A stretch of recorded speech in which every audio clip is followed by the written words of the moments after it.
Si hay una organización en el Perú, desde sociedad civil, que desde el primer día se la ha jugado para enfrentar el tema de la trata, esa organización se llama CHS Alternativo. Y Mauro Rojas, abogado de CHS Alternativo, está con nosotros para hablar de esta problemática. Mauro, ¿cómo te va? Qué gusto estar contigo. Bienvenido a Nativa. Gracias por acompañarnos. Muy buenos días, Carlos. Muy buenos días también a todas las personas que nos están escuchando el día de hoy. Mauro, CHS junto a organizaciones de 6 países de América Latina ha pedido que se implementen nuevos lineamientos para mejorar la prevención y la sanción del delito de trata. También, por supuesto, la atención a las víctimas. ¿Por qué se ha hecho este pedido? ¿Por qué era necesario hacerlo? Muchas gracias por la pregunta. Sí, en definitiva, el día de ayer, 12 de julio, se tuvo pues la audiencia para el acceso a la justicia de las víctimas de trata de personas en las Américas. Esto en el marco del el periodo de sesiones 187 de la CIDH. Es importante porque la Convención Americana establece en el artículo 6, numeral 1 y 2, que está prohibida toda forma de esclavitud, toda forma de explotación, incluida la trata de personas.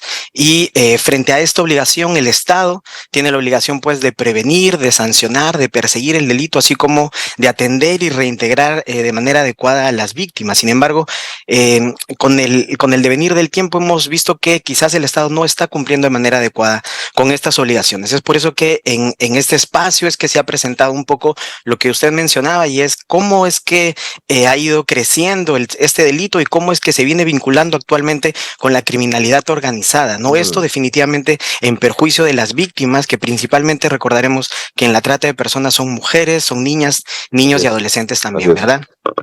Mauro, entiendo que también se ha solicitado que se realice un informe anual de seguimiento de esta problemática, justamente para generar evidencia y poder perseguir el crimen.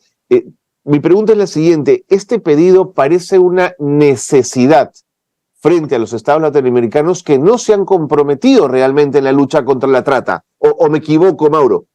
No, para nada, no puedes estar más acertado. De hecho, al inicio decías tú que se han hecho grandes esfuerzos para implementar ciertas políticas y normas. De hecho, tenemos hace poco nomás, en el 2011, la ley 31146, que de algún modo reubica todos los delitos de explotación humana y los pone en un nuevo título del Código Penal, de hecho, para perseguir de mejor manera. Podemos decir que en cuanto a la institucionalización, a la creación de normas, tenemos un gran avance. Sin embargo, es en la ejecución de estas normas, en la operatividad de estas normas, que es el gran problema. Precisamente es por eso el pedido. Por ejemplo, si nosotros tenemos todas estas medidas, si no van acompañadas con un presupuesto adecuado, por ejemplo, entonces es muy difícil la ejecución. Tenemos el dato, por ejemplo, que más o menos se está destinando actualmente 0.12 céntimos de sol por cada persona víctima que podría ser víctima de trata de personas, para su atención, para la prevención de este delito. Entonces, vemos que es definitivamente insuficiente. Es por eso que estamos pidiendo este informe. Definitivamente no solo esperamos que se creen o se fortalezca el marco legal en el país, sino que también se pueda responder efectivamente qué es lo que se ha hecho con ese marco. ¿Cómo es que? Así es. Mauro, y en ese sentido, CHS ha detectado que hay un incremento de grupos criminales dedicados a la trata, ¿o es que se han aumentado a partir de los grupos que teníamos delitos conexos? Interesante pregunta, y definitivamente vemos ambas situaciones. Vemos un gran incremento de participación de criminalidad organizada. Recordemos que la trata de personas es aquel delito que consta en la captación, en el transporte, en el traslado, en la acogida y recepción para una puesta en explotación, para una finalidad, ¿verdad?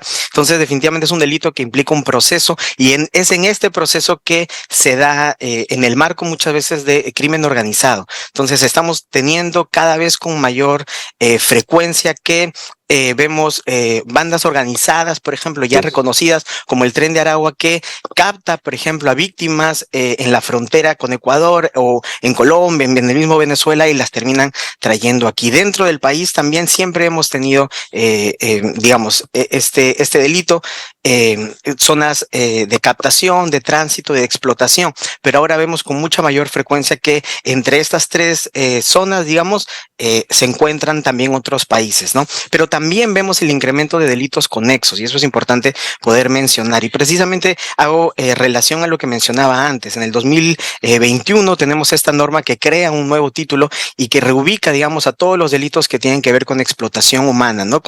Delitos contra la dignidad. Y aquí vamos a ver distintos delitos, no solo la trata de personas, sino también la explotación sexual de niños, niñas y adolescentes, entre otros delitos. Y hemos visto un gran incremento también de estos delitos. De hecho, tenemos algunas cifras bastante interesantes. Por ejemplo, tenemos que desde enero hasta abril, por ejemplo, del 2023, se han registrado en el Ministerio Público 688 casos por delitos de explotación humana, siendo 294 de trata de personas. Y el año pasado, el 2022, durante todo el año, se registraron 1,430 víctimas de trata de personas. La gran mayoría mujeres y por género, digamos, y en edad, niños, niñas y adolescentes, ¿no? Mauro, ¿esos números provienen de intervenciones policiales en el tema de trata? Provienen, la fuente es más bien las fiscalías especializadas en trata de personas del Ministerio Público. Es quien nos ha brindado la información, dando cuenta de lo que han registrado, ¿no? Ok. Frente a la trata, hay que discutir estrategias. Quiero poner sobre la mesa, Mauro, algunas de las que yo entiendo pueden ser más interesantes para ponerlas a tu consideración, por supuesto, como especialista de CHS. Uno de los elementos claves es la sensibilización a los ciudadanos, lanzar campañas que concienticen, que estén dirigidas a poblaciones vulnerables, para que conozcan los métodos que utilizan los traficantes e identificar, por ejemplo, ofertas de trabajo falsas. ¿Calza como primer punto para discutir, Mauro? Definitivamente, nosotros tenemos conocimiento que dentro de la captación, digamos, de la trata de personas, la modalidad con mayor frecuencia y que se ha mantenido en el tiempo y podríamos decir con una curva ascendente es la falsa oferta de trabajo. Y entendemos pues que la gran mayoría de personas en el país y en especial nuestros hermanos migrantes que nos acompañan de distintos países vienen precisamente en búsqueda de trabajo y es esta situación que es muchas veces aprovechada por estos delincuentes, ¿no? Que a través de falsas ofertas de trabajo, por ejemplo, que podríamos reconocer cuando ponen un salario muy elevado al del mercado, cuando piden, por ejemplo, poca o nula experiencia, cuando no dan información real sobre quién es el empleador, sobre las funciones que van a hacer. Todas estas cosas de algún modo nos van dando cuenta de que se podría tratar de una falsa oferta de trabajo. Lo hemos visto previamente, lo veíamos pegados, por ejemplo, en los kioscos, en los mercados, en los postes, pero actualmente se ve mucho a través de redes sociales y a través de grupos de WhatsApp. Muchas veces las personas migrantes, por ejemplo, integran grupos de WhatsApp con sus pares o gente del distrito, digamos, del colegio, y por ahí se pueden ir, o se ha visto que se incrementó las falsas ofertas de trabajo, ¿no? Que uno quizás puede confiar un poco más, termina llamando, termina acudiendo, termina aceptando una propuesta que termina siendo falsa y termina pues siendo la captación para el delito de trata de personas, ¿no? De acuerdo. Por ejemplo, el empoderamiento de sectores estratégicos, ¿no? Veía esto que me pareció interesante en México, donde forman profesionales en sectores estratégicos para identificar y denunciar casos sospechosos. Hay un modelo que es exitoso, que es una alianza entre la organización Camioneros contra la Trata y la organización mexicana Consejo Ciudadano. ¿Qué cosa hacen? Capacitan a los camioneros mexicanos que se mueven por todo el país para identificar y denunciar la trata. ¿Te parecen útiles estrategias como esa o mejor que la población civil no se meta en un delito tan complejo? Es totalmente necesario que entendamos primero que la trata de personas nos puede afectar a cualquiera de nosotros, es decir, que cualquiera de nosotros puede ser víctima de este delito y por lo tanto cualquiera de nosotros puede ser un agente de cambio, por decirlo de algún modo, y es totalmente necesario e indispensable que la sociedad se involucre. Nosotros entendemos que la persistencia del delito de trata de personas tiene que ver con algunos criterios como la inadecuada vigilancia del Estado, pero también la aceptación social o la permisividad de la sociedad. Entonces es necesario que ellos entiendan, por ejemplo, que la explotación o la trata de personas, digamos, con fines de explotación laboral no es pagar un derecho de piso. Así es. Que se entienda que quien va a trabajar y esté encerrado y no puede salir hasta que cumpla, digamos, una determinada cuota, no está cumpliendo, no está pagando un derecho de piso, no es algo que tiene que hacer por ser joven o migrante.